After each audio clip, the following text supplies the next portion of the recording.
Salut, alors en fonction du moment où tu écoutes ce podcast avec Stéphane Brognard, eh bien il a peut-être déjà réalisé son défi. Alors pour te remettre dans le contexte, là c'est un échange avec donc Stéphane Brognard que j'ai déjà reçu 2 fois sur l'émission à l'époque, ça s'appelait Mental de Trailer. Et donc c'est quelqu'un que j'adore parler, qui parle très bien, c'est un conférencier, il a toujours de très bonnes réflexions sur la vie, sur le sport, sur la façon d'être. Et là, il nous présente aujourd'hui son projet Galia 480. Alors le projet Galia 480, eh ben, c'est tout simplement entre guillemets, de réaliser 5300 km autour de la France en moins de 480 heures, donc ce qui représente 20 jours environ. Voilà, donc comment est-ce que Stéphane s'est préparé pour faire ça? Quelles sont ses craintes? Quelle est son organisation, qu'est-ce qu'il s'attend en réalisant ce gros défi. Voilà, c'est tout ce dont on échange dans le podcast. Il y a aussi plein de trucs et astuces. Donc j'espère que l'épisode vous plaira autant qu'il m'a plu. Nous, on se retrouve à la fin du podcast. Bonne écoute, c'est parti. Bonsoir à tous, bonsoir Stéphane, merci d'avoir accepté mon invitation pour parler de ton très très beau projet et puis de tout ce qu'on voudra pendant cette soirée. Hein, tu sais, la parole est libre ici. Comment ça va Stéphane? Écoute, ça va plutôt pas mal. C'est les meilleures journées, celles en ce moment. Tu sens que l'énergie, elle commence à rentrer, à te gonfler et c'est pas mal aussi. Donc, je profite de ces instants avec des parties un peu moins rigolotes quand il faut préparer de l'intendance, des sites internet, des bazars. C'est moins drôle, mais on prend de l'énergie en ce moment. C'est top. Super. Alors, hasard du calendrier, on a eu des annonces du gouvernement ce soir qui doivent te rassurer et te conforter dans la faisabilité de ton projet, j'imagine. Alors, comment te dire? J'habite à Rochesson, au fin fond des Vosges. Et Oui. les habitants sont encore persuadés que c'est Jacques Chirac, le président de la République. Nous, le coronavirus, il arrive en 2030 minimum. Alors, si tu veux, on est un peu en décalage, mais blague dans le coin, oui. Bon, là, j'avais déjà la chance d'avoir quelques informations un peu en avance qui me permettaient de dire qu'effectivement, à partir du 3 mai, je pouvais allègrement pouvoir vaquer à mes occupations qui dépassent largement le périmètre des 10 km autour de mon habitation, même si dans tous les cas, Opel couvrait largement l'opération et que ça avait été mûrement réfléchi de malgré tout de pouvoir quand même partir le 3 mai dans cette grande bambée française. Voilà. Ok, super. Alors, ce soir, émission un peu spéciale. Hein. On n'est pas, comme d'habitude, en train de raconter le parcours d'un athlète. Là, ce soir, on est un petit peu là pour parler de ton projet, de ton défi. Euh, Est-ce que tu peux, avant qu'on le détaille vraiment, parce qu'on va afficher la carte du parcours que tu vas parcourir durant ces prochaines semaines, est-ce que tu peux nous raconter la naissance de ce projet, d'où l'idée t'est venue et nous en dire déjà 2, 3 mots pour ceux qui ne sont même pas au courant de ce projet, quelle est la nature?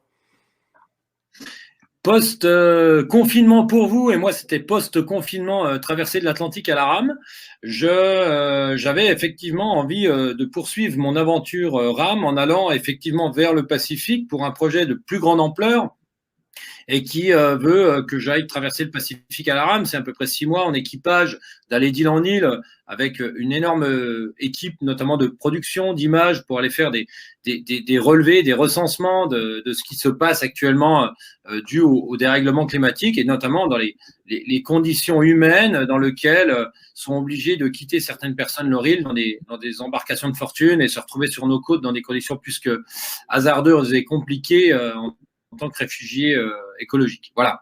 Donc, Hmm. mais pour en arriver là, il était vraiment nécessaire de peut-être tout doucement gravir un peu les sphères de la notoriété, non pour flatter mon ego, mais pour me permettre d'aligner les bonnes planètes et d'ouvrir les bonnes portes pour pouvoir effectivement mettre en place une telle odyssée qui représente y compris un budget, mais aussi d'avoir un véritable relationnel autour de moi de personnes très concernées, tout à fait capables de m'amener à monter ce projet-là. Donc l'idée, effectivement, j'ai la chance d'être soutenu par une marque comme Opel dans les défis que je monte. D'ailleurs, au passage, qui était le premier sponsor à MyCorn. Alors, comme quoi, je n'espère pas du tout être dans ses pas parce que copier, jamais égaler, ça ne fonctionne pas, mais effectivement de pouvoir aller vers des projets qui ont vraiment du sens et notamment du sens humain. Donc tout ça a voulu aussi que avec Opel, on aille se permettre de monter une opération qui était le Paris-Dakar à vélo et de vouloir aussi en battre le record de Steven Le Yarrick, qui au passage va venir faire quelques heures, voire quelques jours avec moi au début de Gallia 480. Et puis voilà, donc c'était c'était aussi une façon de mettre en place une certaine autre notoriété qui, pourquoi pas, allait arriver dans les oreilles de certaines personnes capables de pouvoir m'aider à monter cette aventure incroyable du Pacifique à la rame. Et puis, donc voilà, ça n'a pas pu se faire parce que pour les raisons que l'on connaît, mais j'ai voulu, et c'est pas plus mal finalement, garder à peu près les mêmes proportions autour de 100 000 km pour une bambée à vélo. Je me suis dit franco-française, et après tout c'est pas un plan B, hein, franchement, parce que c'était quand même véritablement une bonne idée post-confinement que déjà avant d'aller titiller d'autres cieux au sein même de la France, après tout ce que tout le monde venait de vivre, plus ou moins avec douleur entre guillemets, ou effectivement d'être un peu contraint à certaines choses, j'avais envie aussi de donner aussi une certaine image de l'accueil à la française, de la balade à la française, je sais pas, je pense à 1936, partir en balade à vélo pour aller pendant les premiers congés payés, j'en sais rien, mais ou le colporteur de bonnes histoires de village en village, et voilà, donc il fallait aussi en profiter pour avoir peut-être davantage gonfler ma popularité d'aventurier qui pourrait me permettre tout doucement de pouvoir acquérir suffisamment de renommée, d'avoir posé suffisamment des belles choses qui me permettent de le crédibiliser pour pouvoir un jour effectivement interpeller les bonnes personnes pour aller vers ce projet du Pacifique à la rame en équipage, pour vraiment sensibiliser sur les conditions humaines des réfugiés écologiques. Donc voilà comment Gallia, entre guillemets, est née suite aux événements sanitaires. Et Gallia, c'est la goal. 480, c'est le nombre d'heures que je me suis donné disponible. Le même nombre de jours qu'il était nécessaire de réaliser si je voulais battre le record, entre guillemets, de Paris jusque Dakar en vélo.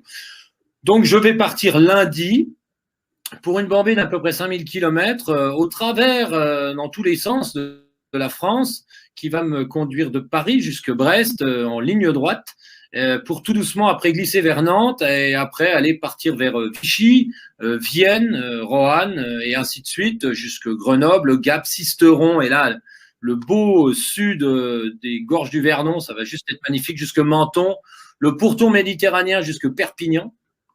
Et puis de là, je vais frotter les Pyrénées pour aller jusque Hendaye.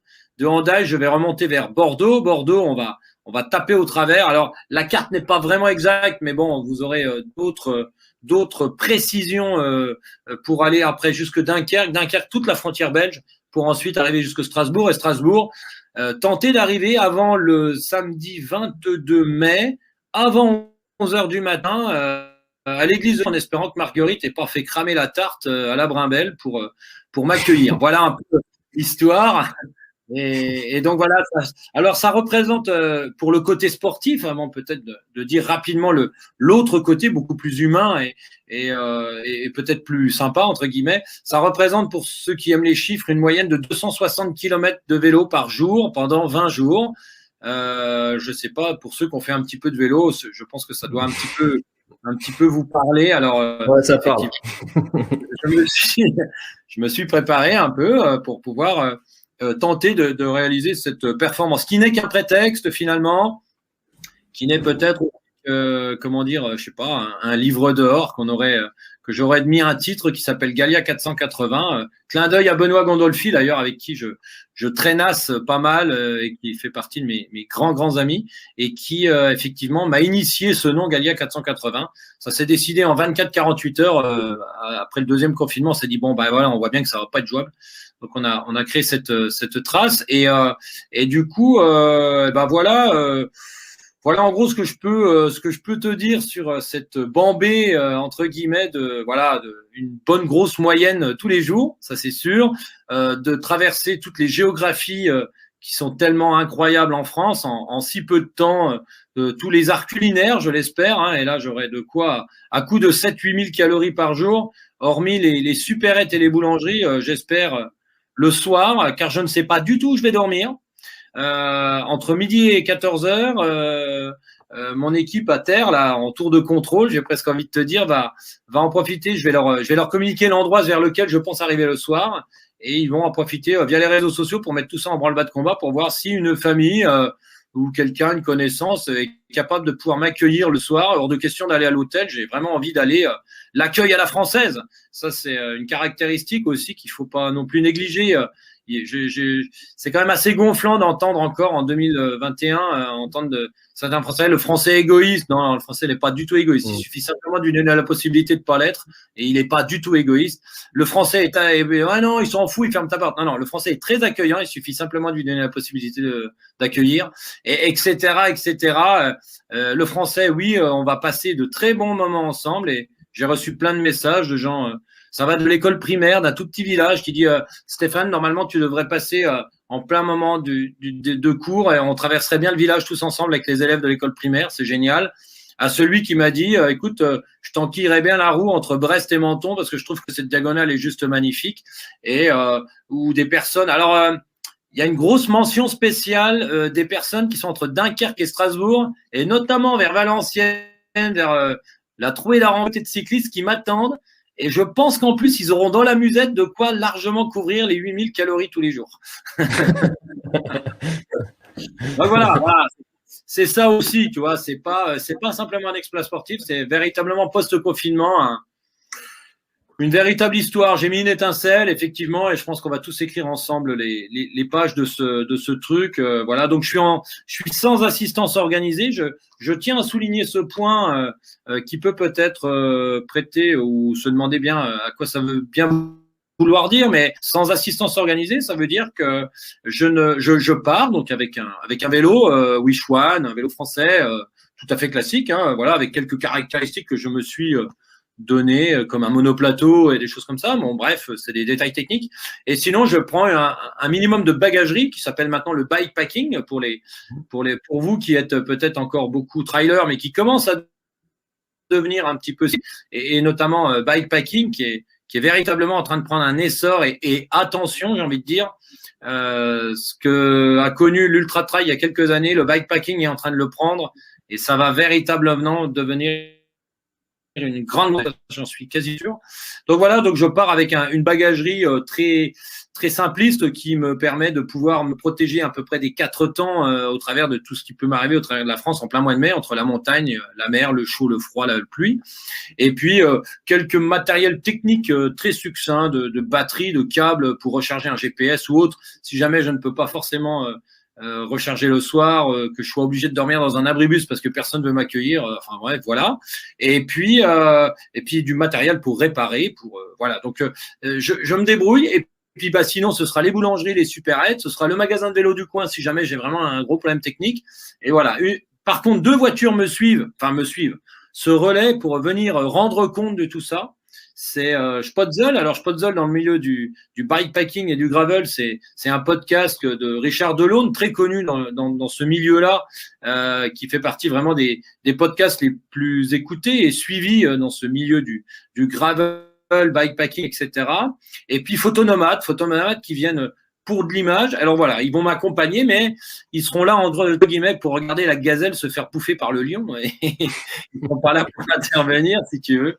Voilà la belle histoire Galia 480, en espérant, entre guillemets, et je vais pas monopoliser toute la soirée, entre guillemets, mais je voudrais en profiter pour dire que à partir de samedi ou dimanche, selon l'avancée des choses, parce que c'est pas évident, j'ai une puce qu'il faut qu'on mette sur une map avec le parcours et pour avoir un suivi tout au long de la balade. À partir de lundi, vous pourrez allègrement voir la carte de France, voir le tracé exact, précisément sur la route exacte. C'est la trace que j'ai mis dans mon GPS, que je vais suivre et que vous pourrez suivre en live. Et si je passe pas trop loin de vous, de venir échanger quelques kilomètres avec moi, ce sera avec grand plaisir. Et puis voilà. Et l'histoire va se mettre en place au fur et à mesure.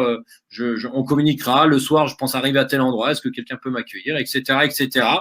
Et puis voilà. Et puis il va y arriver plein de choses parce que forcément que 260 km en moyenne par jour, tout seul sur son petit vélo, il va y arriver tout un tas d'histoires, de rencontres, de mésaventures. C'est aussi ça l'aventure. L'aventure, c'est ça. Voilà, t'as répondu à beaucoup, beaucoup de questions que j'avais, donc c'est génial.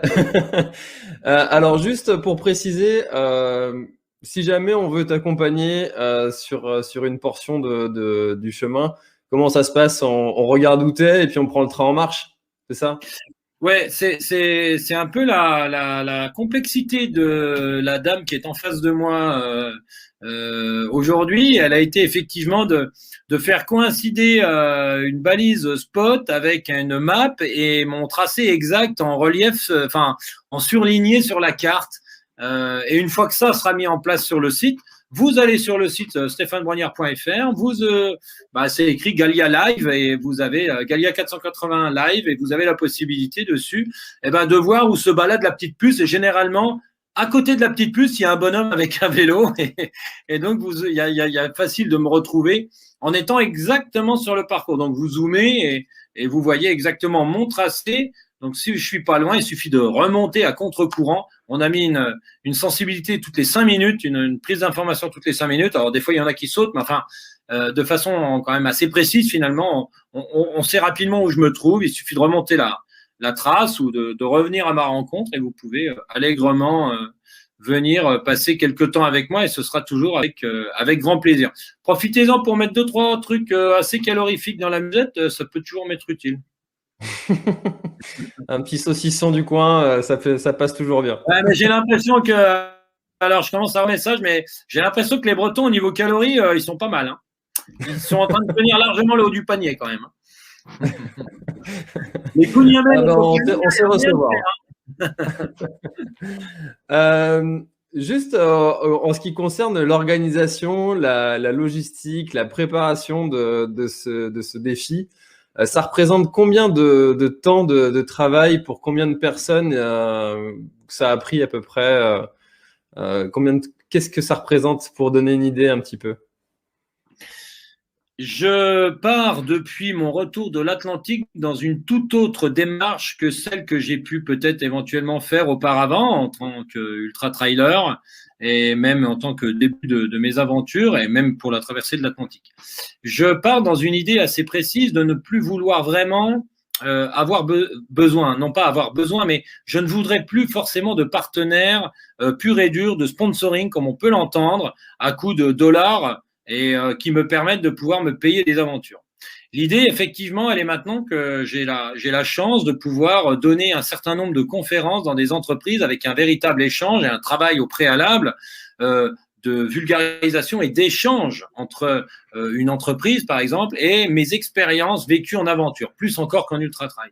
Et que ça, c'est monnayant finance qui vont dans une caisse très particulière qui me permettent de dire que je peux me payer, entre guillemets, les besoins vitaux des aventures. Et que les relations de partenaires que je vais avoir maintenant avec des marques ou quoi que ce soit ne sera pas du donnant-donnant. On sera beaucoup plus dans une relation de faire ensemble. Et ça m'intéresse beaucoup plus. Et qu'effectivement, si ça peut pas matcher, c'est pas bien grave, je me débrouillerai autrement. Donc actuellement, oui, en ce qui concerne, et je veux aussi aller vers des aventures qui n'ont plus forcément la vocation à être belle ou à être grande parce que elle coûte cher et puis à coup de dollars, tu te payes une aventure. Non, non. Là, c'est une aventure qui se veut comme ça. Et les autres qui suivront, auront aussi un tant soit peu cette vocation d'éviter que ça se règle à coup de dollars. Et là, en l'occurrence, mis à part le vélo qui m'a été offert par Wishwan parce qu'ils ont un partenariat avec Opel, je pars du pied de ma porte et je reviens au pas de ma porte sans même dépenser pas grand-chose. Enfin, je veux dire, mis à part du matériel que tout à chacun pourrait bien s'offrir pour aller se faire une petite balade à vélo, finalement, ça ne m'a pas pris énormément de budget sur cette allocation que je réserve due à mes conférences pour pouvoir financer mes aventures et qu'en l'occurrence, mis à part peut-être la marque Céramique qui a offert quelques t-shirts ou des choses comme ça, mais enfin, foncièrement, il n'y a pas eu une espèce d'ouverture des vannes de la part de beaucoup de partenaires, ni financiers, ni techniques, de quoi que ce soit. Et je préfère largement m'acheter, même si Oclem l'a proposé, d'aller acheter moi-même une paire de lunettes chez Julie, de la boîte à lunettes là-bas à Saulsures-sur-Moselotte, à 160 60 balles la paie, je préfère la payer elle-même parce que c'est elle qui travaille et que de me la faire offrir par Oakley et finalement, c'est pas plus mal. C'est-à-dire que c'est aussi arrêter forcément que le petit consommateur se retrouve à payer ce que les autres là-haut ne s'achètent jamais. Donc, sous prétexte que ce sont des mecs qui ont une certaine visibilité, on n'est pas des prostituées, quoi. Donc, effectivement, je préfère partir largement dans cette démarche. C'était un point qui me semble important de le clarifier. Après, sur la relation, effectivement, préparer un ultra-distance à vélo et préparer une ultra-distance à pied n'est pas du tout la même chose. D'ailleurs, c'est exactement vers quoi je suis parti. Je suis parti à peu près avec les mêmes recettes, celles que j'ai appris depuis tant d'années grâce à l'Ultra Trail, et je me suis bien rendu compte que c'était pas forcément la meilleure des recettes. Et là, j'ai que de fonctionner toujours à courir beaucoup, à faire des tas de choses. Là, j'ai fonctionné par bloc. Alors, ça m'a été un peu imposé que dans les Vosges, on a eu 4 hivers qui a quand même duré 6 mois d'hiver, donc ça a été un peu délicat. Donc, j'ai fait par bloc de 2, 3 ou 4 jours. À coût de 200, 300 bornes. Il ne s'agit pas de rouler tous les jours 100 bornes. Non, il faut rouler des fois de temps en temps, 3 jours de suite à 200 bornes. Et on comprend tout. La manière de s'alimenter quand on est sur un vélo, la manière de comment on appréhende la fin de la sortie pour pouvoir réenchaîner le lendemain après 10 heures de vélo, comment les réglages techniques ont une importance capitale quand effectivement la position sur la selle, hormis déjà de trouver la bonne selle, mais va faire aussi qu'avec les kilomètres, les muscles ont tendance à se tendre et que finalement, il vaut mieux encore baisser un peu quand on fait de l'ultra-distance à un poil la selle. Enfin, il y a tout sur le type de bagagerie à emmener, ce que l'on emmène, ce qui est vraiment utile, pas utile. Il y a que depuis à peine un mois, donc je suis capable de te dire qu'effectivement, je suis arrivé à quelque chose de précis, même physiquement. Il y a eu pas mal de métamorphoses et ça n'a pas été si simple. J'ai la chance d'avoir tout de suite rencontré les bonnes personnes. Je pense forcément à Benoît, Bigot, je suis obligé de les citer, Nathalie Bayon, qui est la féminine qui se fait à peu près de mieux dans l'ultra-distance en vélo, mais ça passe aussi, voilà, Yannick Ranou, un ancien équipe de France de VTT, qui a aussi monté Bikeest, qui est vraiment une communauté dont Thibaut Barognan fait partie d'ailleurs, de cyclistes, etc., et qui m'ont vraiment à vitesse grand V. Je faisais du vélo, mais je faisais pas de l'ultra-distance à vélo. Et il a fallu aller, même dans certains codes vestimentaires que Benoît Bigot a essayé de m'insuffler et que je me suis laissé attendrir. Bref.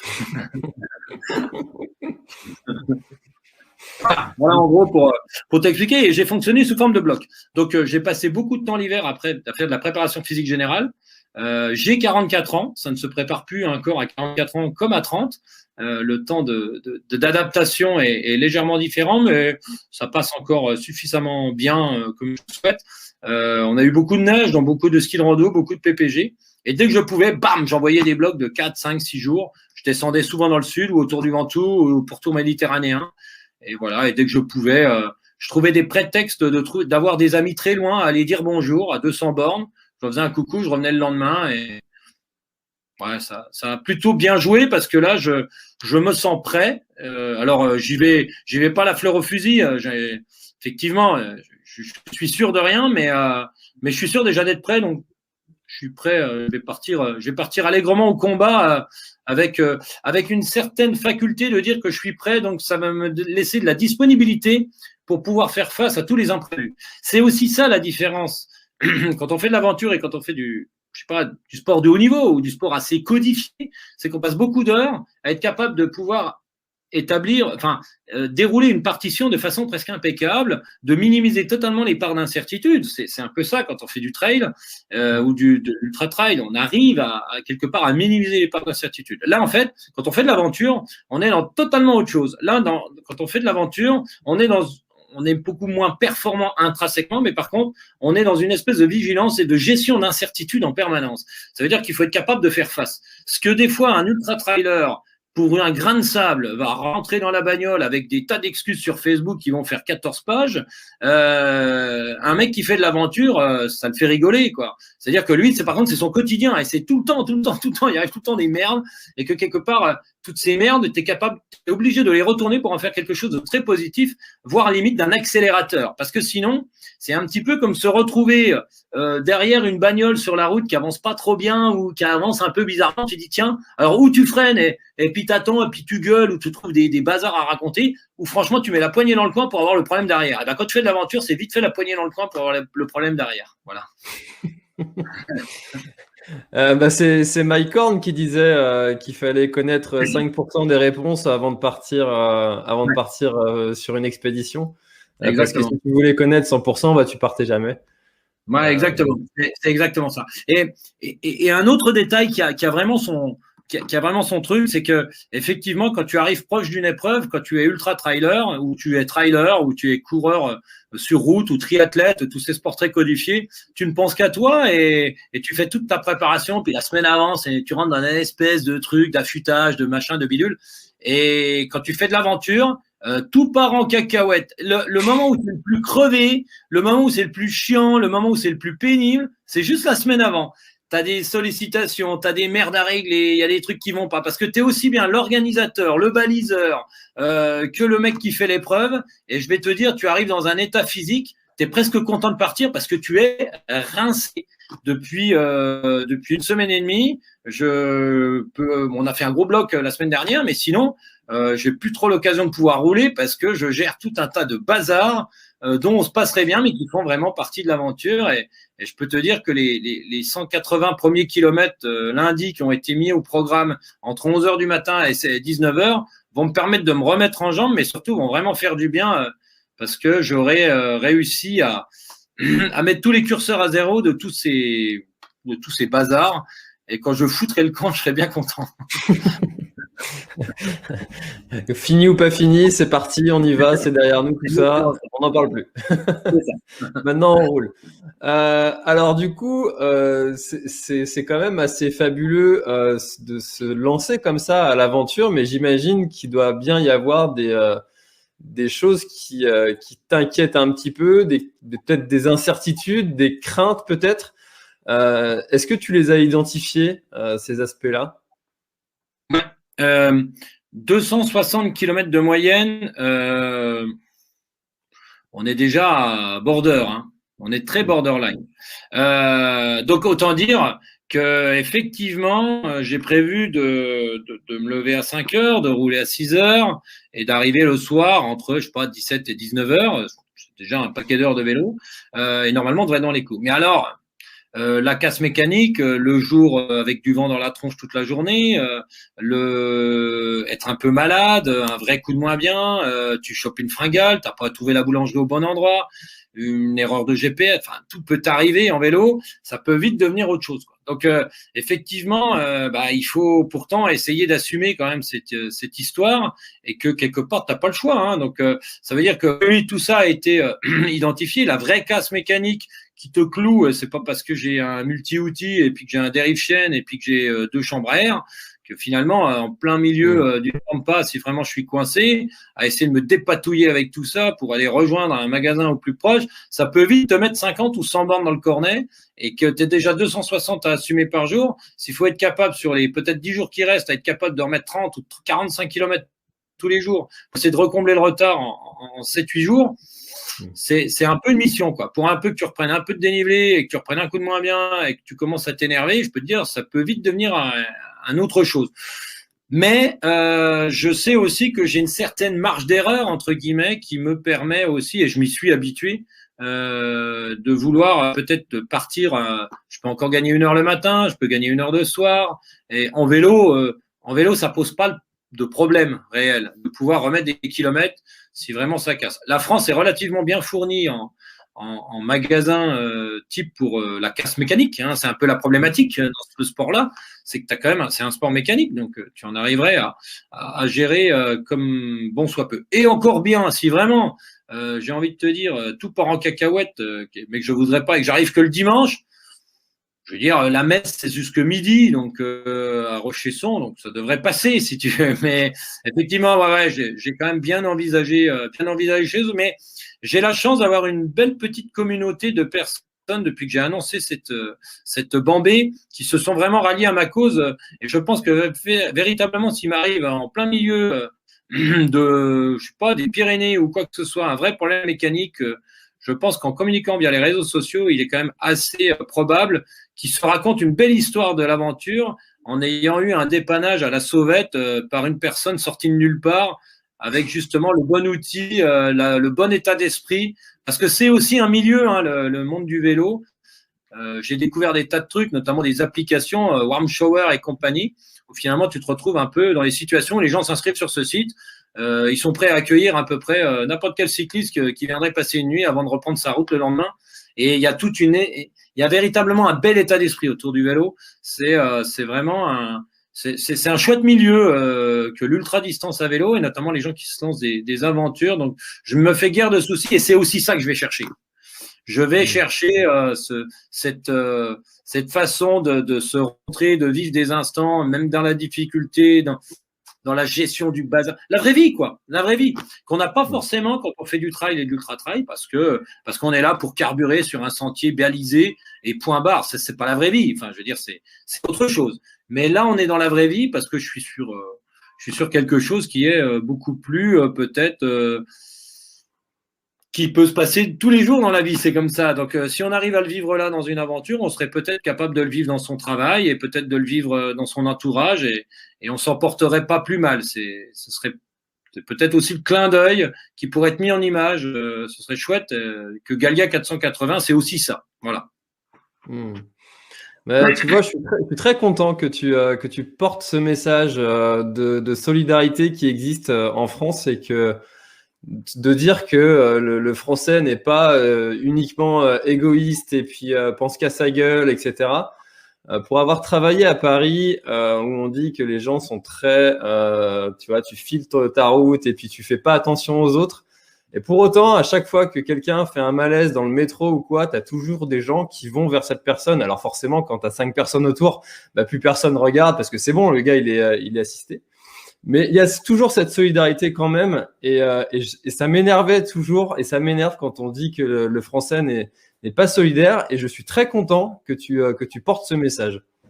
Ouais, ça me tient à cœur parce que j'ai le bénéfice de l'âge maintenant, et je pense aussi avoir posé aussi des réalisations personnelles qui étaient nécessaires pour peut-être assouvir une certaine continuité dans ma vie personnelle et professionnelle, et que maintenant je peux aussi m'autoriser de me détacher de ces rajouts de lignes à ton CV sportive, ou éventuellement d'une certaine flatterie de ton ego, dont j'ai largement dépassé tout ça, notamment après les 5 premiers jours d'une traversée de l'Atlantique pris en pleine tempête. C'est bon, j'étais réglé avec tout ça.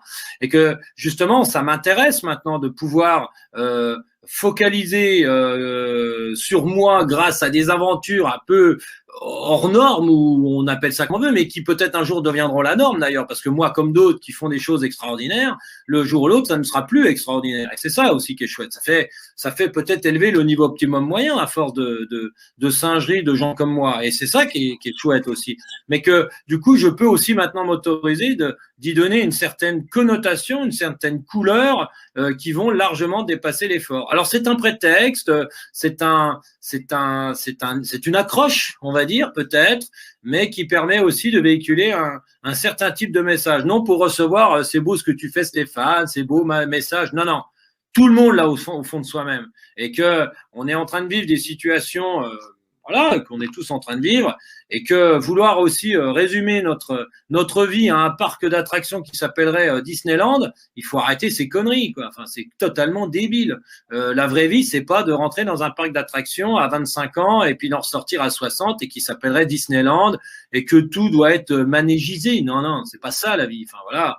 Donc je sais aussi qu'au travers de mes aventures, j'aime aussi faire passer ces messages que oui, on se fout sur la gueule pour des bonnes raisons si on a vraiment été capable de donner du sens à ce truc-là. Oui, c'est difficile. Oui, le chouchoutage, ça n'a jamais rien mené à personne, mis à part de faire des retardés, et c'est tout ce que c'est. Non, non, non, il faut y aller. Il faut pas perdre une seconde. Il faut tirer par le haut, et il est hors de question que ça continue dans le manège dans lequel on veut nous mettre. Non, non, c'est pas un manège. Pas envie du tout d'un manège, moi. Non, non.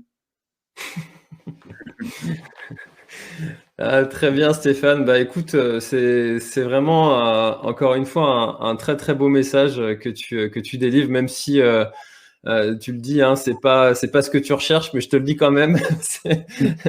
c'est vraiment, enfin voilà, moi j'aime bien l'esprit. On fait de plus en plus de off dans le milieu du trail en ce moment. C'est vrai que c'est des choses qu'on a découvert pour beaucoup, hein, j'en fais partie. Avant, on faisait pas de off parce qu'il y avait des courses, donc on faisait pas de off.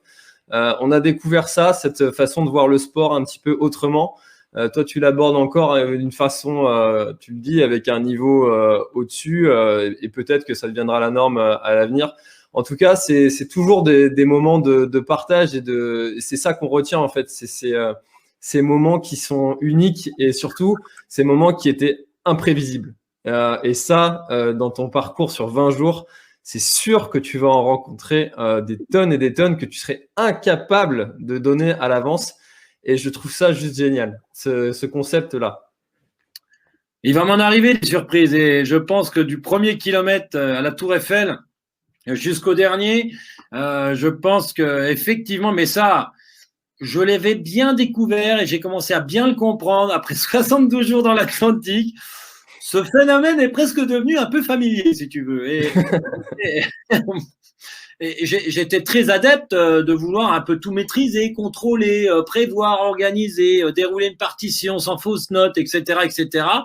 Et effectivement, des 5 jours sur les 72 que j'ai passés dans l'Atlantique, je me suis rendu compte que moi, petit Stéphane Brognard, j'arrivais qu'en dernière roue de la charrette de tout un tas d'événements que l'univers avait envie de me proposer et que effectivement, il me laissait une petite miette ou une petite possibilité éventuellement de m'exprimer en ramant pour pouvoir me tirer de là.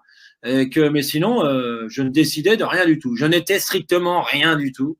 Et encore bien, sur un claquement de doigts, j'étais même rien du tout au point de ne plus être là du tout. Donc après, effectivement, cette notion de ne pas non plus vouloir tout contrôler, tout maîtriser, mais par contre d'avoir suffisamment d'outils au couteau suisse pour pouvoir être capable de répondre et d'avoir de la disponibilité, d'avoir peut-être anticipé, ça tu peux quand même le faire, en fonction de ce qui pourrait éventuellement arriver, avoir des boutons interrupteurs, plutôt que comme quand tu fais du trail, la course sur route, du triathlon, tu ne veux qu'il ne t'arrive rien, que ce que éventuellement tu aurais déjà décidé, une seule chose, non.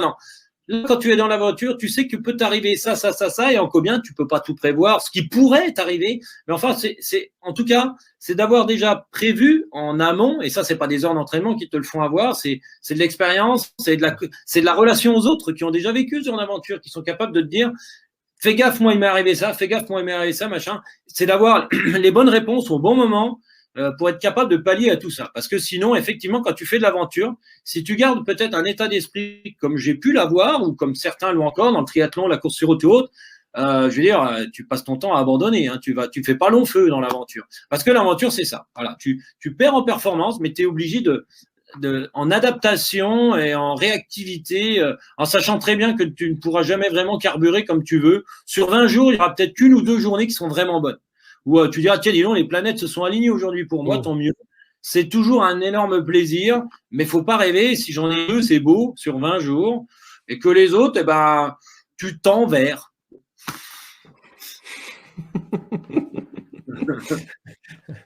Ouais.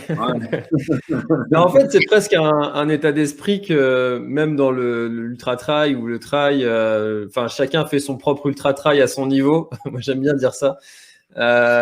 C'est un état d'esprit qu'on devrait avoir finalement. On part sur un projet qu'on n'a potentiellement jamais fait. Il peut se passer plein de choses.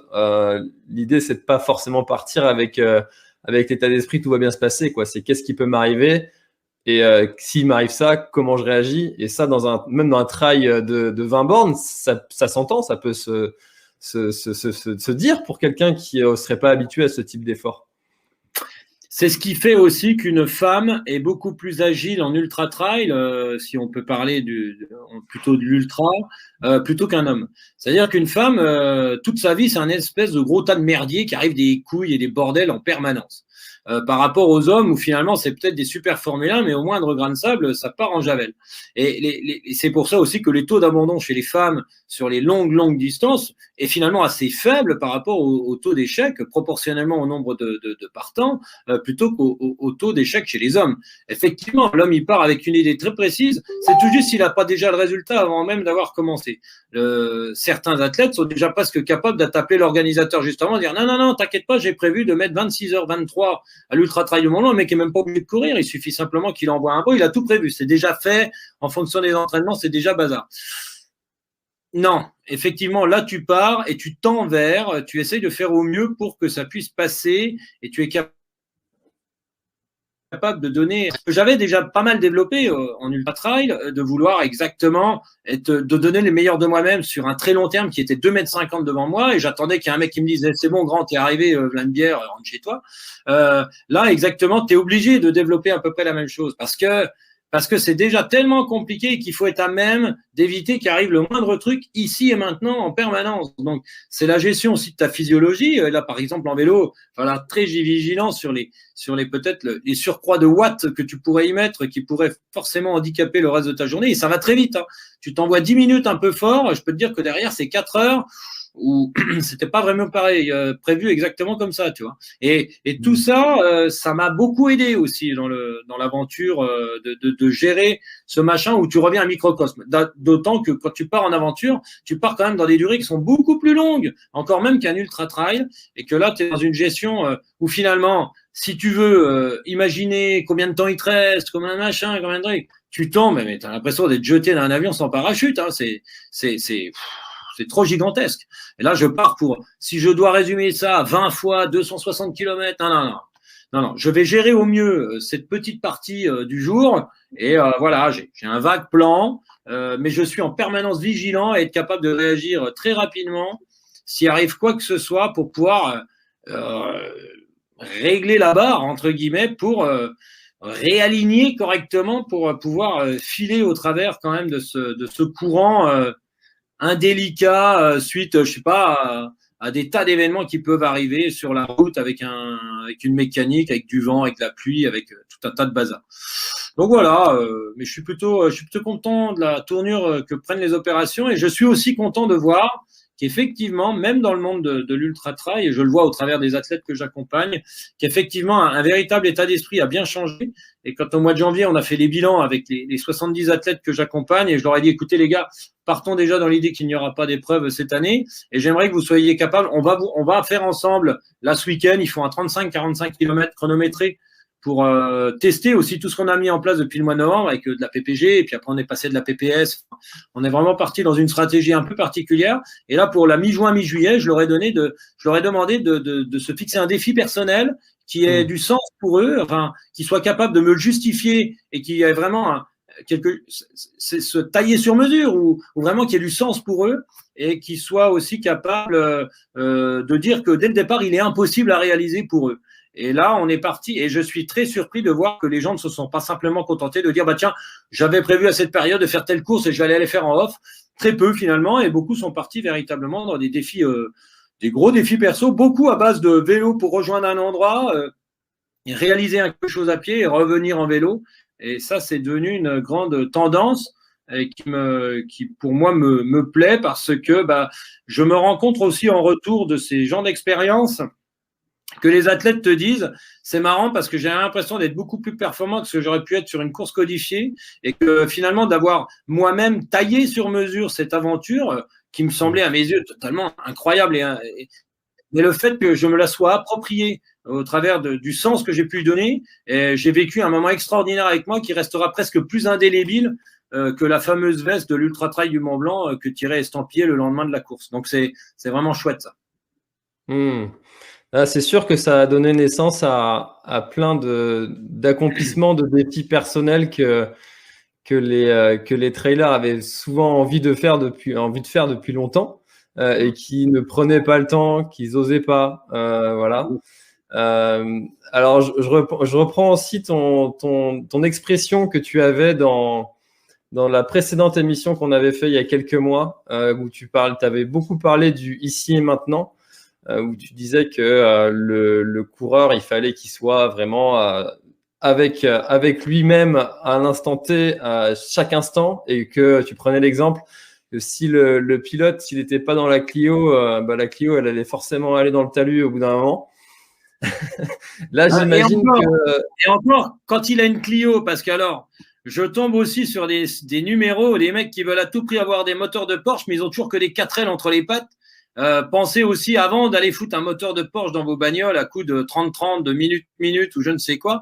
pensez quand même l'hiver, avant de vouloir à tout prix travailler à la vitesse, comme j'entends ça à tue-tête dans tous les magazines, pensez déjà à avoir de passer de la 4L à la Clio, voire à la Subaru, voire carrément à la bonne bagnole de rallye, mais avec un bon châssis, des bonnes armatures à l'intérieur qui va pas péter au premier virage. Seulement après, commencer seulement en février à y mettre un petit moteur, voire un moteur plus important, ce sera beaucoup plus rentable. Vous passerez un meilleur moment avec vous-même. Et oui, effectivement, si le cerveau qui est le pilote, que d'être à la buvette ou en train de jouer avec son téléphone, c'est quand même plus profitable pour être sûr que ça part pas en couille, effectivement. Mais ouais, c'est exactement ça. L'image, elle parle tout de suite. Je suis désolé. Hein. L'image parle tout de suite. Hein. C'est parlant, c'est visuel, on aime bien. Là, la différence de ton premier projet à la rame, là, tu vas avoir des gens autour de toi. Est-ce que tu n'as pas un petit peu peur, quelque part, que ce côté partage avec des gens te mette parfois dans une bulle qui n'est pas la tienne, si tu vois ce que je veux dire? C'est que tu serais obligé d'aller suivre le rythme d'autres ou parler quand on n'a pas forcément envie, tu vois? Il n'y a pas ce côté-là qui t'a traversé l'esprit? Non, parce que alors on a beaucoup roulé sur du long là pendant toute la préparation et on s'est des fois en groupe, des fois autre. Je suis vraiment très très bien calé maintenant sur la gestuelle, la rythmique et la fluidité, la note à tenir, la pression interne à tenir, qui me permettra de tenir toute l'épreuve. Et je pense aussi que la plupart des personnes qui vont venir rouler avec moi, alors effectivement sur des fois quelques courts kilomètres, peut-être des personnes moins expérimentées dans le domaine du vélo ne sauront pas forcément comment eux-mêmes se caler par rapport à moi, ce qui peut des fois se comprendre, mais que la plupart du cycliste averti, même s'ils ne sont pas des cyclistes qui font de l'ultra-distance, sauront aussi, parce que c'est un sport c'est un sport assez particulier, hein, c'est quand même c'est rude hein, comme épreuve, auront largement la capacité à plutôt s'adapter, voire à être capable, pourquoi pas, de faire tourner un peloton à une allure qui serait calée sur la mienne. Et ça, un mec qui a un peu roulé en peloton, qui a un peu roulé en groupe, c'est rapidement se caler. C'est effectivement sur je vais pas dire un leader, mais enfin sur la personne éventuellement que l'on viendrait avec lequel on viendrait rouler, qui aurait déjà une paire de kilomètres. C'est toujours ce petit coup d'œil au moment où on passe. On prend pas un relais à 45 à l'heure. Quand le mec, il a un vélo de 13 kilos avec déjà 3000 kilomètres dans les pattes. Non, je ne me fais aucun souci là-dedans. Le cycliste n'est pas du tout quelqu'un qui a envie de se mettre en avant parce que c'est un sacré sport d'équipe, attention. Hein. Le vélo, par rapport à la course à pied, est véritablement un vrai sport d'équipe, vraiment. Et il se passe toute une vie quand on n'est rien qu'à 4 ou à 5, pour toutes les gens qui écoutent, qui ont déjà, même qui font du trail, la plupart des trailers font du vélo de route ou font pas mal du vélo de route, savent aussi que déjà, il y a une petite vie à l'intérieur d'un groupe de 4 et qui est toujours très sympa. Et je pense que des petites vies de petits pelotons, je vais en vivre plein et à chaque fois avec des particularités, des originalités.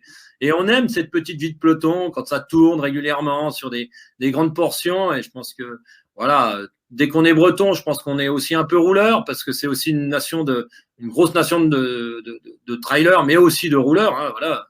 Les plus grands cyclistes français viennent quand même bien souvent de par là-bas, même du côté de la Vendée et compagnie. Et ce sont des gens qui savent rouler et c'est toujours des bons moments. Les petits groupes, quand ça vit là c'est des fois un quart d'heure ou des fois 2 heures. Je trouve ça juste chouette. Donc non, au contraire, je pense que ça va être des formidables échanges. Et voilà, et surtout quand il n'y a pas un mot, que la mécanique et que ça tourne et que machin et que ça dure des fois 25, 30, 1 heure, et puis qu'à un moment on relève la tête, on arrive dans un village, on remplit les bidons, il se passe une petite conversation de quelques minutes, une boulangerie, un truc, ça repart et tout doucement on sent que la mécanique se remet en route et c'est parti, les relais se prennent et c'est génial ça. Enfin moi j'adore, il y a un mec qui part, il y en a d'autres qui reviennent. Enfin j'aime bien ce moment-là aussi. D'accord, ok. Bah, en tout cas, on te sent enthousiaste à l'idée de partir et Oui. tant que la chaudière s'allume et puis qu'elle ne s'éteigne plus pendant 20 jours. Alors, je sais pas si dans le monde du vélo, il faut trop parler de chaudière, si tu veux, parce que ça peut toujours être interprété. Donc, bon, bah, écoute, que la pédale se tourne, je sais pas comment dire. C'est pas, malgré mon nom de famille qui est quand même Hinault, c'est pas un sport que je maîtrise plus que ça. Non, voilà. Donc, non, mais il y a beaucoup de similitudes, hein, attention quand même, entre les deux sports. Hein. Ouais, mais j'ai eu très peu goûté parce que accident de vélo, une bagnole qui m'a percuté par l'arrière, donc j'en ai déduit que c'était pas spécialement un sport pour moi, donc je le connais très peu. Mais effectivement, et je trouve que alors moi, j'ai jamais été vraiment confronté à des aberrations, si, parce que là, j'ai quand même bouffé un sacré paquet. Depuis le mois de janvier, je suis à plus de 6000 kilomètres de vélo, malgré l'hiver qu'on a pu avoir dans les Vosges. J'ai pu forcément être obligé des fois de constater des comportements qui sont très idiots, qui peuvent être limite dangereux. Ce qui veut dire aussi que effectivement, il faut être très, très, très, très vigilant, agile sur le vélo. Parce que de toute façon, qu'on ait affaire à des personnes qui soient de bienveillantes, notamment en voiture, en camion, ou des personnes qui, des fois ça arrive, nous les premiers, quand on est automobiliste, ça nous arrive de perdre vigilance et de se retrouver dans une situation où on pourrait mettre quelqu'un en danger, ça nous est arrivé, personne n'est parfait, faut pas déconner. Mais ça veut dire aussi que sur le vélo, de toute façon, bienveillance ou pas bienveillance, s'il doit y arriver une couille, il y a intérêt à être sacrément agile et prêt. Et très vigilant. Faut pas papillonner sur le vélo. Et ça aussi, c'est consommateur. Hein. C'est consommateur d'une vigilance où des fois sur les sentiers, on peut alléger la vigilance quand on est sur un sentier plutôt plaisant à aller courir, type revêtement quand même assez propre. Par contre, en vélo, à part vraiment quelques portions, on est sûr de ne pas avoir du tout de danger possible, imminent, qui viennent de la route avec un nid de poule ou des débris sur la route, comme éventuellement des véhicules qui nous doublent. Donc ça demande une certaine vigilance en permanence, et plus les kilomètres vont, plus on sent les coups. C'est pas pour ça qu'on immunise contre éventuellement ce qui pourrait nous arriver, mais effectivement, c'est pas de tout repos, rien qu'en termes de vigilance, d'attention, d'être capable de faire face à une éventuelle, parce que la voiture, elle gagnera toujours. Donc, que ce soit un connard ou un mec qui a pas fait exprès, ou vraiment des situations, il faut être prêt à sauter, il faut être prêt à être très vigilant. Ça m'est arrivé effectivement plusieurs fois pour éviter le problème de sauter dans le talus, de se laisser rouler, d'être prêt, quoi, en permanence. Non, mais en tout cas, je ne te souhaite pas d'en arriver là pendant ce parcours, mais effectivement, tu l'as dit tout à l'heure, c'est les choses qu'il faut prévoir et que si ça arrive, eh ben, il faut savoir réagir et là, il faut savoir réagir très très vite. Alors Stéphane, on arrive déjà à 51 minutes. Ça passe toujours très très très très. Je suis désolé. Ah mais il n'y a pas de mal. Hein. Moi j'ai rien de prévu ce soir. Tu vois, j'ai pas de train à prendre là, donc c'est pas grave. Bon, moi j'ai 2-3 trucs de prévus, notamment de me retaper avec cette map, mais sinon je vais un peu me reposer. Tu as du code à taper, un petit peu de développement web. Mais sans déconner, faut faire tous les métiers dans ce truc-là. Est-ce que tu peux nous rappeler comment ça se passe pour ceux qui auraient raté peut-être le début, pour les gens qui souhaiteraient t'accueillir chez eux ou te faire bénéficier d'un petit ravito, d'un accompagnement quel qu'il soit, comment est-ce que ça se passe pour ces gens-là qui souhaiteraient t'aider ou participer à leur échelle à ton aventure? Achetez un deuxième frigo et remplissez-le. De quoi? De tout ce que vous voulez, un truc de calories à mort. Ça consomme entre 7 et 8000 calories par jour. Un type qui fait Galia 480, c'est à peu près la norme. Le vélo, ça consomme. Tous les matins, je vais partir de là où je me trouve, entre 5h et 6h du matin. Je roule. Je suis la trace GPS que j'ai rentrée dans mon GPS. Un tant soit peu le plus proche possible de ce qui a été prévu, sauf un pondérable. Entre midi et 14h, je saurai grossièrement, en fonction de l'état du bonhomme, du vent, de la situation, combien de kilomètres je suis encore capable de remettre dans cette deuxième partie de journée et de savoir approximativement, aller à 10, 15, 20 kilomètres près, où j'arrive le soir entre 17 et 19h. J'envoie un message à Joy qui est un peu à la tour de contrôle ici. Je lui dis, écoute, ce soir, je pense arriver vers tel endroit. Elle en profite via les réseaux sociaux. Sur le site internet, il y aura aussi une case réservée à cet effet. Ce lundi 3 mai, Stéphane pense arriver à à tel endroit, plus ou moins à 10 km. Si vous vous sentez dans la capacité, parce que vous êtes dans dans cet endroit ou pas très loin, vous cliquez sur ce lien qui sera mis en place via la plateforme, et à partir de là, on expliquera brièvement, de façon un peu humoristique, que si éventuellement vous êtes prêt à accueillir moi ou nous, parce que je vois par exemple Steven Le Yarrick qui va venir rouler avec moi les 2 premiers jours, il sera bien content aussi peut-être d'avoir un petit logis, ce sera 1 ou 2 personnes.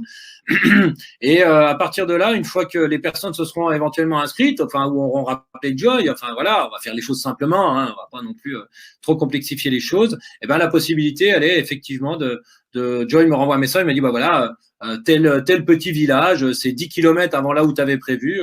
Monsieur et madame sont prêts à t'accueillir, et ils sont passés à la supérette du coin, effectivement, remplir leur frigo, parce qu'ils ont bien entendu que tu allais dégommer tout ce qui traînait en termes de nourriture, et qu'on allait passer une bonne soirée à échanger, etc., etc., et que le lendemain matin, tu allais te lever à 5 heures pour repartir à 6. Voilà. Après, en cours de journée, effectivement, c'est aussi le lien grâce à cette balise. Si des personnes voient que je passe pas trop loin de leur village, peuvent tout à fait envoyer un message via les réseaux sociaux, et ça me revient vite, hein, j'ai un téléphone sur moi, de me dire bah voilà, dans tel village, il y a quelqu'un qui te suit depuis un paquet d'années et qui serait vraiment content, et il t'a préparé le meilleur cassoulet du monde, il est 11h30. Effectivement, je m'arrête et je passe un petit moment très sympa avec lui. Ça m'évite d'aller dans une supérette acheter forcément des trucs qui sont un peu bon, tu prends ce que tu trouves. Et effectivement, ça aussi, avec grand plaisir, je vais m'autoriser 1 demi-heure par jour, pas plus, parce qu'il faut que le vélo avance, même pas vite. C'est-à-dire qu'au pire, tant pis, tu remplis les poches, tu bouffes un peu sur le vélo, même si tu roules qu'à 15 à l'heure, mais faut t'autoriser une vraie pause, et sinon le reste du temps, c'est tu t'arrêtes, tu fais vite fait 3 courses, tu mets tout dans les poches et tu manges en roulant. Voilà comment les choses s'organisent. Mais de toute façon, c'est pas fermé, hein, je veux dire, il y a largement de moyens de communication pour dire, j'ai vu que Stéphane était quand même pas très loin de la maison, il est 10h du matin, franchement, s'il veut s'arrêter, boire un café, et je lui ai préparé une tarte plutôt calorifique, c'est avec grand plaisir que je m'arrête, que j'engloutis tout ça, que je fais un bisou à tout le monde. Ah non, c'est vrai qu'on n'a pas le droit, et que je repars. Un check, voilà. Pas Covid. C'est ça. Ok, d'accord. Bon, bah écoute, on mettra, enfin, je mettrai, parce que moi je suis tout seul, donc je mettrai. Non, tu sais, ça fait très multinational. On mettra. Je donnerai ça à l'équipe, l'équipe mettra. Tu mettras ça, Mich. Évidemment. D'ailleurs, je voulais te demander, on arrive un petit peu à la fin, comment tu trouves mon décor par rapport au précédent? Alors, j'allais y venir, j'ai dit, dis donc, tu ne serais pas un peu passé dans d'autres sphères, parce que la tapisserie a quand même sacrément évolué, quoi. On se croirait, je sais pas, là, il y a un fond vert avec tout un bazar derrière, en fait, ou... Absolument pas. Il y a une cabine maintenant. Regarde. Ah ouais, dis donc, le gars. Bravo. Bon, j'avais un petit standing un petit peu. Hein. Ah, je vois ça. J'avais un petit faible pour la tapisserie quand même. Ah, je me suis dit qu'il fallait qu'on en parle un petit peu. T'avais pas le choix là. Bon, bah écoute, Stéphane, merci beaucoup de nous avoir parlé de ton aventure, de nous l'avoir fait vivre, même avant qu'elle se soit produite. Ça donne envie de te suivre, de t'accompagner sur cette épopée. J'espère que tu auras tout le soutien que tu peux avoir pour cette aventure, et que tout se passera dans le mieux possible pour toi. En tout cas, on va suivre ça avec grand plaisir.